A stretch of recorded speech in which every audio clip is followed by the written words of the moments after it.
Welcome back everyone. Today, we're diving deep into the world of John Wick, but this time, it's not Baba Yaga's story. This is the tale of a ballerina, forged in blood, raised in violence, and pushed into a war she never asked for.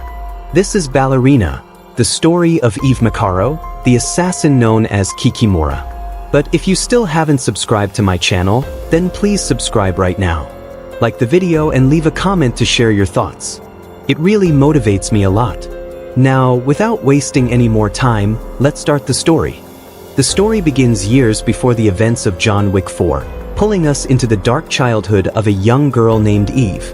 She grows up in a broken, dangerous family, the kind of home where love and fear live side by side. Her father, Javier, is a skilled assassin belonging to the Ruska Roma, an underground syndicate that raises orphans into dancers and killers. Her mother, on the other hand, is deeply loyal to a violent, religious-like cult run by a man known only as the Chancellor. This cult is not just a group, it is a philosophy, a twisted belief system that trains its followers to kill without hesitation in the name of purity and devotion. The cult notices Javier's betrayal immediately. They hunt him down. They storm the family home in a violent ambush, smashing through walls and flooding the house with flames and bullets. Javier shields Eve with everything he has. He fights until his body can no longer stand, killing attacker after attacker, delaying the inevitable. But time is all he needs. He forces Eve to flee into the forest and sacrifices himself in a final stand, giving her a chance to survive. In the chaos of blood, fire, and screaming cultists, Eve loses her father, the first tragedy that will shape the rest of her life. Alone, terrified, and shivering, Eve is eventually found by Winston Scott, the calm, calculating manager of the New York Continental. Winston sees the symbol carved on her necklace, recognizes the danger, and brings her to the director of the Ruska Roma. This director is not just a caretaker, she is the cold, disciplined leader of an organization that turns abandoned girls into ballerina assassins. Under her supervision, Eve is taken in, but she is not comforted. She is trained, molded, shaped. The tears dry, the childhood fades, and the weapon begins to form. Years pass like sharpened knives. Mornings begin with punishing ballet rehearsals, stretching every muscle, perfecting every movement, turning elegance into strength.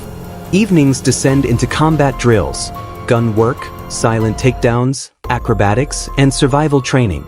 Her body becomes a weapon, her mind becomes steel, and her heart becomes quiet. Eventually, she faces her final test, tracking down and executing a former Ruska Roma member who broke the rules. When she succeeds, she earns the assassin title Kikimora, a name whispered in the dark. But fate is not done with her. During one mission, Eve kills a hitman who bears the same cult markings she saw burned into the skin of the men who murdered her father.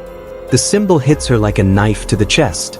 Memories she thought were buried come rushing back, and the urge for revenge begins to consume her.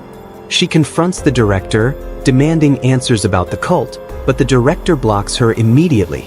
She reveals there is a truce, an agreement between the Ruska Roma and the cult. Neither side interferes with the other. Breaking this truce would spark a war. Eve is ordered to stop asking questions. But the desire for vengeance is stronger than obedience. Eve turns to the only other person she trusts, Winston Scott. She heads to the New York Continental and asks him for information. Winston explains that the cult is not a typical criminal organization. They are darker, unpredictable. They kill not for money, not for power, but for faith. Winston gives her a lead. A cult member named Daniel Pine is hiding in the Prague Continental. Eve travels to Prague and infiltrates Pine's room with silent precision. But instead of a fanatic monster, she finds a terrified man clutching a young daughter named Ella. Daniel explains that he is trying to protect her from the cult, from the Chancellor, from becoming the next generation of brainwashed killers. Eve barely processes the revelation when suddenly the hotel erupts. Assassins storm the corridors. A bounty has been placed on Daniel's head. In the chaos, Daniel hands Ella to Eve and begs her to keep the girl safe. As they try to escape, the cult attacks again. A brutal enforcer named Dex shoots Daniel dead, and a mysterious woman named Lena knocks Eve unconscious and abducts Ella. Eve wakes inside the Prague Continental, aching, furious, and determined. The hotel staff execute 2 of the rule breakers, but Eve knows the battle has just begun. She goes to an arms dealer named Frank to rearm and plan her next move. But the cult is always one step ahead. They ambush Frank's shop, attempting to kill her before she discovers the truth. Eve survives by sheer will, and Frank, impressed by her resilience, helps her figure out that the cult's main headquarters is hidden in the picturesque Austrian town of Hallstatt. Eve travels there alone, and instantly realizes something is horribly wrong. The town is too quiet, too clean, too perfect. Eyes follow her in every window. Eve goes into a restaurant, but she feels danger everywhere. She notices a car stopping outside the restaurant, and a man steps out of it and walks inside. After a few moments, we see that the man suddenly attacks Eve, and a big fight breaks out between them. After killing him, Eve realizes more people have come to kill her, so she quickly leaves the restaurant. But eventually, she is surrounded, beaten, and captured. They drag her to the Chancellor, the man who destroyed her family. He calmly explains the truth. The cult is made of assassins who abandoned the rules of the underworld and embraced his violent ideology. Daniel Pine was his son, and Ella is his granddaughter.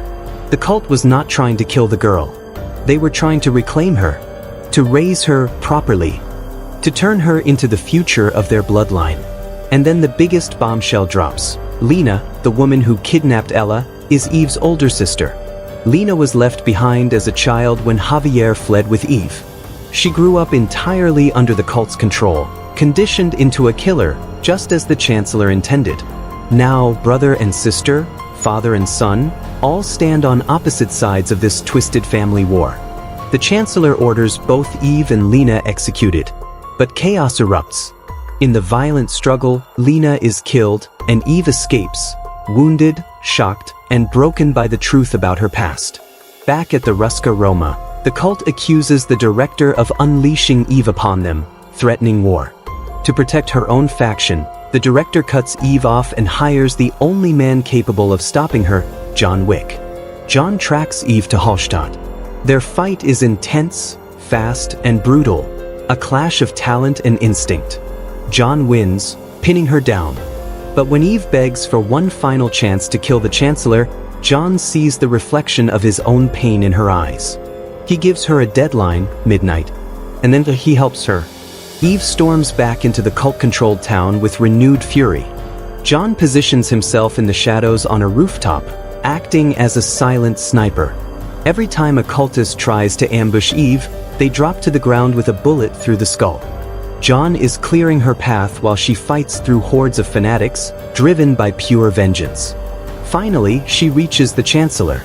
He is attempting to flee with Ella, still preaching about destiny, family, legacy, and devotion.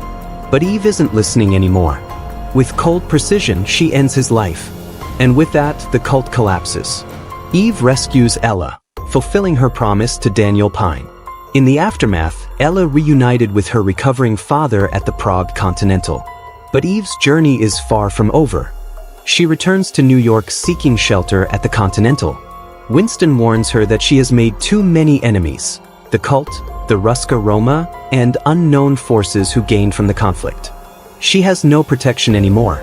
She attends a ballet performance by her childhood friend Tatiana, watching the dancers on stage, a reminder of the childhood she lost. But peace is temporary. As she walks out of the theater, she learns that a $5 million bounty has been placed on her head. Assassins across the world are already hunting her. And so, Eve disappears into the darkness of New York City, alone, abandoned, and now the hunted instead of the hunter. Her war has only begun. If you liked this video, don't forget to hit the like button, share your thoughts in the comments, and subscribe for more gripping movie explanations like this.